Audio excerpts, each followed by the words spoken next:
What's going on, guys and girls? This is going to be an episode about lower abs, which seem to be kind of puzzling to some people. People are like, I train abs all the time and I still don't have good, fine abs. Well, most of your problem is going to be with your lower abs. They're pretty much unnatural. You use a lot of your hips and lower back and glutes where you would normally use those lower abs. So they're not generally trained as the top would be, and that's why most people have good top ones and don't have good lower ones. Not to mention it's also the body fat type thing. But I'm going to still show you how to get them and how to manipulate them.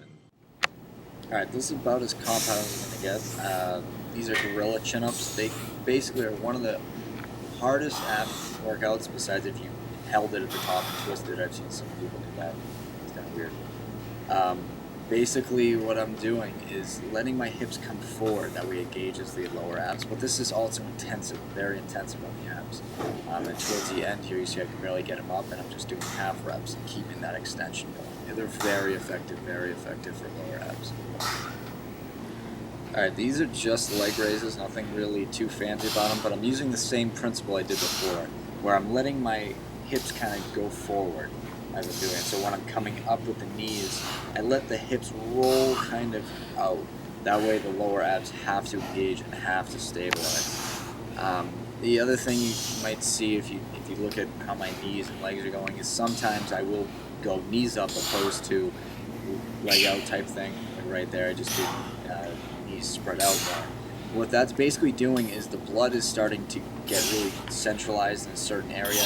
In that case, it might have been my top abs, and I'm trying to move it out of there, basically. So, using different form.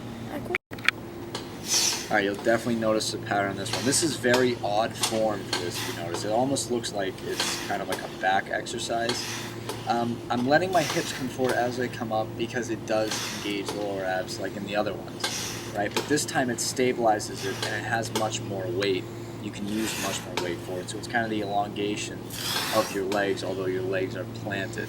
So it really does good. These are phenomenal for your top abs, but when you add this extension of the hips, it's what makes the lower abs start to work. And this is a great movement if you don't really have great lower abs because the extension doesn't really take much out of you. These are phenomenal. If you don't have great lower abs or you don't feel them like you do your top ones, it's going to be important to do these type of workouts first because this isn't as intensive. You're kind of just sitting down and weirdly pulling your knees to your face and that type of thing. It's definitely one of the exercises you want to do if they're not developed because it's not as intensive, whereas gorilla chin-ups are. This one, same type of thing. Knees are coming in sometimes, legs are going straight out. It just keeps it